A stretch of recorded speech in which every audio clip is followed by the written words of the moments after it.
Hello les vierges, je vous retrouve pour une guidance sentimentale un petit peu différente de celle que je fais d'habitude. Alors celle que je fais d'habitude, la guidance générale du mois de septembre est en ligne, celle du mois d'octobre arrivera dans la foulée de celle-ci, mais entre les deux j'ai voulu en faire une autre un peu différente, une guidance sentimentale vous et votre autre, et là pour celle-ci, plus précisément comment est-ce que votre autre vous perçoit. Votre autre c'est la personne que vous êtes dans le cœur, ça peut être la personne avec qui vous êtes en couple, ou une personne voilà tout simplement que vous avez dans le cœur si vous êtes célibataire, mais je pense que de toute façon quand je dis votre autre, vous avez sûrement quelqu'un qui vous vient en tête. Ça reste un tirage général, hein. Ça peut vous parler comme moins vous parler, c'est ok, surtout que là en plus c'est assez ciblé. Donc si ça ne vous parle pas, comme ça reste général, c'est pas à chaque fois, c'est ok, pas de souci. Allez voir la guidance générale de septembre, elle vous parlera peut-être un petit peu plus. Et si vous voulez une guidance privée, n'hésitez pas à me contacter, les infos sont sous les vidéos, c'est sûr qu'en privé c'est aussi beaucoup plus précis. Voilà, donc je vous laisse faire la part des choses par rapport à ce que vous vivez. Là, j'ai utilisé l'oracle de la triade, les rêves enchantés, et j'ai tiré deux cartes complémentaires avec l'oracle des visions et les réponses angéliques pour aller voir un petit peu en fin de tirage des informations supplémentaires. Voilà pour vous. Écoutez, on y va. Avec l'oracle de la triade, on a la lumière, l'ordre, le pardon, le malheur et la foudre. Ok, alors, la lumière. Il y a quand même quelque chose là entre vous, la lumière, vous voyez, on a vraiment ce soleil sur fond blanc. C'est une carte vraiment qui est une des meilleures de la carte de la triade. Donc là, oui, au niveau sentimental, on nous parle de chaleur, on nous parle d'énergie haute, on nous parle d'amour, on nous parle vraiment un petit peu de tout ce qui est de cet ordre-là, quoi. Il y a vraiment une énergie très très haute en tout cas. Derrière, on a la carte de l'ordre. L'ordre, vous voyez, cette trompette ailée qui tombe du ciel, nous parle d'une annonce. Alors ça peut être une annonce extérieure, ça peut être votre autre qui vous dit quelque chose, vous qui lui dites quelque chose, ça peut être une prise de conscience, ça peut être très intérieur aussi, mais en tout cas il y a que comment dire, je cherche mes mots, ça peut être assez soudain en fait, vous voyez, ça tombe du ciel un petit peu, vous voyez, avec cette image là, il y a quelque chose soit qui arrive comme ça, qu'on apprend, qu'on comprend, selon si c'est intérieur ou si ça vient de l'extérieur, ça peut être vous aussi, mais voilà, il y a quelque chose de cet ordre là. Et là, ce qui va impliquer un pardon, on a la carte du pardon. Donc là, ce qui va vous être dit, soit c'est vous qui devez peut-être vous pardonner quelque chose à votre autre, ou votre autre qui doit vous pardonner quelque chose. Vous voyez, il y a vraiment quelque chose de cet ordre-là. Et derrière, on a deux cartes, la carte malheur, donc là qui nous dit que voilà, c'est quelque chose qui peut être quand même assez on va dire impactant, comme je disais, la carte de l'ordre, c'est soit on prend conscience de quelque chose, soit c'est une annonce extérieure. Là, il y a quelque chose qui peut entraîner quand même une certaine tristesse, un certain deuil. La carte du pardon, voilà, il y a une notion de laisser quelque chose, de pardonner quelque chose pour se libérer quand même de cette énergie-là.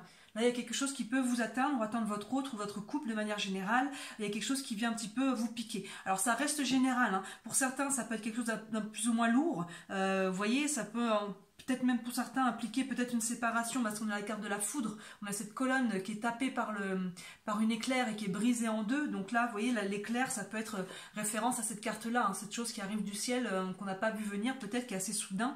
Ça peut être ça. Mais pour d'autres, ça peut être quelque chose qui est plus en lien avec le passé et ça vient nous toucher moindre, hein. Ça reste général. Donc pour certains, ça peut être très fort. Pour d'autres, c'est plus doux. On peut apprendre une nouvelle, on peut comprendre quelque chose, ça peut être en lien avec quelque chose du passé aussi qu'on a besoin de laisser partir, hein, si votre autre, pour les personnes qui sont célibataires aussi, peut-être qu'on comprend que l'autre finalement n'est peut-être pas disponible aussi, vous voyez, ça peut être aussi une configuration. J'essaie de vous dire un petit peu toutes les options, hein, comme ça reste général, mais vous voyez, là on se dit que finalement il faut peut-être faire le deuil de la personne qu'on avait dans le cœur si on n'est pas avec, parce que finalement elle n'est peut-être pas disponible, ou il y a peut-être quelque chose... Vous voyez comment ça vous parle, mais en tout cas ça passe par une notion de pardon, que ce soit se pardonner à soi-même, que ce soit pardonner à l'autre, ou que l'autre nous pardonne quelque chose, mais il y a quelque chose qui peut être un petit peu remuant là, avec la carte malheur et foudre. Il y a une notion vraiment de quelque chose qui s'arrête, qui se brise, quelque chose qui a besoin d'être libéré. Donc que ce soit actuellement dans votre couple ou par rapport à cette personne, quelque chose qui est plus ancien, et là on comprend qu'il y a quelque chose à vraiment à laisser au passé là, avec le malheur et la foudre, il y a quelque chose qui se brise. Voyez, ou alors pour certains ça peut se traduire dans votre relation. On va aller voir plus loin avec les rêves enchantés. On a la loupe, on a le soleil, on a les souris, l'ours et le sarcophage. Donc là, avec la carte de la lumière, on a la carte de la loupe qui nous dit qu'il faudrait mettre votre attention sur quelque chose. C'est ça, et je pense que votre attention sur quelque chose, ça va arriver à cette carte de l'ordre qu'on a juste après. Il y a vraiment quelque chose qui va être porté à votre attention. Vous voyez, avec la carte de la loupe, ça fait écho un petit peu à ce qu'on a juste derrière. Et là, la carte de l'ordre, on a la carte du soleil derrière. Donc finalement, on retrouve, on a 2 fois la lumière là, le soleil là. Donc finalement, il y a quelque chose qui est mis en lumière, je pense, beaucoup par rapport à ça. Le soleil souvent nous parle quand même de sentiments, nous parle d'amour dans un tirage sentimental, donc c'est pas... Pour moi, il y a quand même des sentiments qui sont là, hein. Il y a quelque chose qui est quand même assez vrai, mais c'est pas parce qu'il y a des sentiments finalement que tout est facile et que tout doit durer dans le temps non plus. Donc là, il y a quelque chose qui est mis en lumière. Vous voyez, le soleil, là finalement, la loupe et la carte de l'ordre qui nous parle d'annonce, qui nous parle de mettre quelque chose à notre attention, c'est vraiment encadré par de la lumière, donc il y a vraiment quelque chose qui est mis en lumière. Derrière, on a la carte des souris qui nous disent que ça peut vous créer un certain stress, tout ça finalement, ce qui va être annoncé ou ce qui va être compris, encore une fois que ce soit extérieur ou intérieur, ça peut créer un certain stress et les souris nous parlent aussi d'un peu de grignotage, vous voyez, de choses qui sont un petit peu, qui nous parlent un petit peu de perte. Donc là, il y a vraiment, avec le pardon, il y a un peu cette notion-là de travail à faire qui n'est pas forcément facile, mais nécessaire pour retrouver une assise. Parce que vous voyez, derrière, on a l'ours. On a l'ours qui nous parle de force. L'ours, c'est aussi toutes les façons de subvenir à nos besoins. Donc là, il y a quelque chose qui peut être un petit peu... avec la carte malheur au-dessus, je pense qu'elle vient un petit peu nous mettre à mal. Vous voyez, notre force mentale, notre force physique, notre force, notre énergie de manière générale. Vous voyez, avec la carte malheur au-dessus, il y a quelque chose qu'on peut avoir un petit coup... ce qui est compris, là, ce qui est mis à votre attention, ça peut nous mettre peut-être un petit coup derrière la tête, en fait. Voilà, que ce soit vous ou votre autre, hein, ça peut aller dans les 2 sens, ça peut être réciproque aussi, il peut y avoir un effet miroir, mais il y a vous êtes un petit peu atteint là, vous êtes un petit peu atteint. Et vous voyez, derrière, on a la carte du sarcophage qui nous parle de fin. Donc la carte du sarcophage vient totalement faire écho à cette carte-là où on voit une pierre tombale, vous voyez, donc il y a vraiment une notion de fin là. Il y a vraiment une notion de fin. Donc soit pour certains, ça peut se traduire par peut-être une séparation, c'est pas exclu du tout avec la carte foudre et la carte fin, il y a vraiment quelque chose qui se termine, hein, je vous disais là. Donc soit pour les personnes qui sont en couple, ça peut être la relation en elle-même, mais ça peut être quelque chose au sein de votre couple, il y a quelque chose à pardonner et à terminer là, vous voyez, il y a quelque chose à laisser peut-être aussi au passé qui est plus ancien. Ça ne veut pas dire que le couple se sépare non plus. Et pour les célibataires, il y a peut-être une prise de conscience que peut-être la personne que vous aviez dans le cœur, peut-être c'est pas non plus ce que vous pensiez, ou peut-être que cette personne vous a fait miroiter quelque part quelque chose. Vous voyez, avec la carte du pardon, et que finalement cette personne n'a peut-être pas l'intention non plus de se mettre en couple, d'aller sur quelque chose de plus sérieux. Il peut y avoir vraiment plusieurs combinaisons, mais il y a vraiment en tout cas une notion là de fin. Là, ça c'est très très clair. On a le sarcophage, on a la foudre qui est cassée, et c'est suite à quelque chose qui est mis à votre attention. Vous voyez, vous apprenez quelque chose, vous comprenez quelque chose. Que ce soit que ça vienne de l'intérieur ou de l'extérieur, il y a vraiment quelque chose qui est mis en lumière, et ça entraîne un petit peu, ça vous... je dirais pas que ça vous met à genoux, mais enfin, si, hein, en même temps, je dis ça sans faire attention que le personnage là est à genoux, mais en tout cas, ça vient vous mettre un petit coup derrière la tête avec cette carte de la force qui est un petit peu mise à mal, et il y a quelque chose qui est nécessaire de conclure, de terminer, de quitter, de couper, vous voyez quel est le mot qui vous correspond le plus, pour pouvoir aller de l'avant. On va regarder avec les 2 autres cartes qu'on a là, avec l'oracle des visions. Là, je vais aller vous lire les mots-clés, c'est des cartes qui n'ont pas de nom. On voit ce personnage-là qui est devant une cloche, il y a une femme, un visage qui tend la main vers lui, et en dessous, sous une petite table, il y a un masque. Et lui, on dirait un personnage un petit peu de cirque, un fou un peu. Vous voyez, il a 2 bâtons dans la main, une coiffe. Je vais aller vous lire les mots-clés. Carte 28. Alors, les mots-clés, c'est contact, tendre la main, lien spirituel et connexion. C'est ça, pour moi, ça fait écho à ce début de cartes, de tirage. Il y a quand même de la lumière. Alors, il y a quelque chose qui est mis en lumière, mais quand même, le soleil et cette carte-là nous parle il y a quand même des sentiments, il y a quelque chose qui est là. Vous voyez, il y a vraiment cette notion-là. Je vais regarder un petit peu le texte. Oui, il y a la notion du masque, hein. Le masque qui est devant lui, il y a peut-être quelque chose, les masques qui tombent aussi, hein. On comprend quelque chose et ça peut être une prise de conscience intérieure, ça peut être quelque chose qui est annoncé. Vous voyez, on a un personnage quand même qui est en face, hein, comme je disais, ça fait écho à ça, et le personnage regarde ça et il y a vraiment ce lien...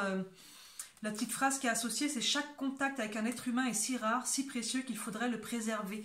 Donc là, pour moi, il y a vraiment une notion de lien spirituel, connexion. Donc il peut y avoir un lien d'âme sœur, hein, mais comme vous savez peut-être sûrement, les âmes sœurs, c'est pas parce qu'on est en âme sœur avec quelqu'un qu'on est voué à ce que ce soit une relation sentimentale ou que ce soit une relation sentimentale qui dure dans le temps. Nos âmes sœurs, en fait, elles viennent nous faire grandir. Donc soit elles nous accompagnent toute notre vie à travers un compagnon de vie, à travers un ami, quelqu'un de la famille, en tout cas quelqu'un avec qui on a une connexion proche, hein, c'est pas forcément du sentimental. Soit ces personnes, on va les croiser sur un instant T dans notre vie pendant un certain temps, le temps d'apprendre une leçon, et ces personnes qui sont des âmes sœurs, elles vont venir appuyer où on a mal. Donc finalement avec ces personnes-là, il y a un lien très fort, il y a une connexion spirituelle, mais avec cette personne-là, finalement, on va vivre des choses qui sont plutôt difficiles parce qu'elles viennent dans notre vie pour quelque part nous mettre le nez dedans, si je peux dire, vous voyez, pour qu'on puisse grandir en fait. Donc ces personnes, finalement, on se fait mal quelque part mutuellement, mais à travers ça, il y a des leçons. Pourquoi est-ce que j'ai mal? Quelle blessure vient être mise en lumière? Vous voyez, qu'est-ce qui est mis en lumière là? Est-ce que c'est ma blessure d'injustice, de rejet, d'abandon, de trahison, d'humiliation? Est-ce que je ne sais pas mettre mes limites? Est-ce que je ne sais pas exprimer mes besoins? Vous voyez, ces personnes-là, finalement, c'est quand même des âmes sœurs, elles nous aiment, mais elles viennent nous mettre le nez dedans pour qu'on puisse grandir. Et quand une relation comme ça se termine, c'est difficile. Il peut y avoir de la dépendance affective, ça peut être très difficile de couper une relation comme ça, parce qu'on sent qu'il y a une connexion qui est très forte, on sent qu'il y a cette connexion-là, mais du coup, le mental essaie de comprendre. Mais si c'est si fort, pourquoi est-ce qu'on n'est pas ensemble? Vous voyez ce que je veux dire? Alors qu'en fait, non, c'est pas parce qu'on est une âme sœur qu'on est voué à être ensemble jusqu'à la fin de notre vie. Il y avait une leçon à apprendre, et finalement, à un moment donné, il faut accepter de libérer ça. Donc là, pour certains d'entre vous, ça peut être ça. Cette carte-là nous parle, voilà, lien spirituel, contact, tendre la main. Il y a une notion de connexion, mais là, cette connexion vient vous faire prendre conscience de quelque chose. Il y a vraiment quelque chose qui est mis en lumière, et derrière, il y a vraiment quelque chose qui se brise, que ce soit encore une fois intérieur à vous ou extérieur, ou la relation même en elle-même, pour ceux qui sont en couple, il y a quelque chose qui prend fin. Ça peut être aussi des schémas mentaux, des croyances limitantes, ce genre de choses. Vous voyez comment ça se traduit pour vous. Et avec les réponses angéliques, vous avez une question concernant votre vie sentimentale, on vous dit lâcher prise. Vous voyez, ça résume ce que je viens de vous dire. À un moment donné, il faut accepter de lâcher quelque chose. Là, il y a vraiment une fin. Hein. Il y a vraiment une fin, on la voit là, et on l'a 3 fois. Hein. Avec la carte malheur, là, on voit quelque chose, il y a un deuil. On a à nouveau le sarcophage, on a la foudre qui vient briser cette tour. Ça vous met un petit peu à mal, mais il faut accepter en fait que les choses se passent comme ça, et tout a sa raison d'être. Ça se passe comme ça, c'est que ça doit quelque part se passer comme ça. Ça ne veut pas dire qu'il n'y a pas une connexion entre vous, mais c'est que le chemin que peut-être que vous aviez à vivre ensemble s'arrête là, ou en tout cas pour le moment. Personne ne connaît l'avenir, c'est pas exclu que les chemins se recroisent plus tard, hein. Ça arrive parfois, hein, des chemins qui s'éloignent, qui se reviennent, qui se rééloignent, qui reviennent, ce genre de choses. Mais là, il y a vraiment votre tirage, et quelque chose qui est mis à votre conscience, ou c'est vous qui mettez par rapport à votre autre, c'est votre autre peut-être qui vous apprend aussi quelque chose, mais en tout cas il y a quelque chose qui ça déclenche, quelque chose qui, on comprend qu'il y a quelque chose qui doit se terminer, que ce soit intérieur ou extérieur. Il y a une notion de lâcher prise et quand même de connexion avec la personne en question. Voilà les vierges, écoutez, tirage assez fort, j'espère que ça vous parle. Si pour cette fois ça ne vous a pas parlé du tout, je vous invite à aller voir le tirage général sentimental du mois de septembre. Ça vous parlera peut-être plus, et ceux d'octobre arrivent dans la foulée de cela. Et n'hésitez pas à me dire en commentaire si ça vous parle. N'hésitez pas à me dire si ça vous intéresse ce tirage, vous et votre autre. J'en ferai dans ce cas-là au moins un par trimestre. Et n'hésitez pas aussi à liker la vidéo et à vous abonner. C'est ce qui m'aide le plus, c'est ce qui m'aide à faire connaître la page. Et encore une fois, si vous voulez une guidance privée, n'hésitez pas à me contacter. Voilà, je vous souhaite un très beau mois de septembre, de la fin du mois de septembre. On arrive déjà à la fin. Et je vous dis à très bientôt. Ciao!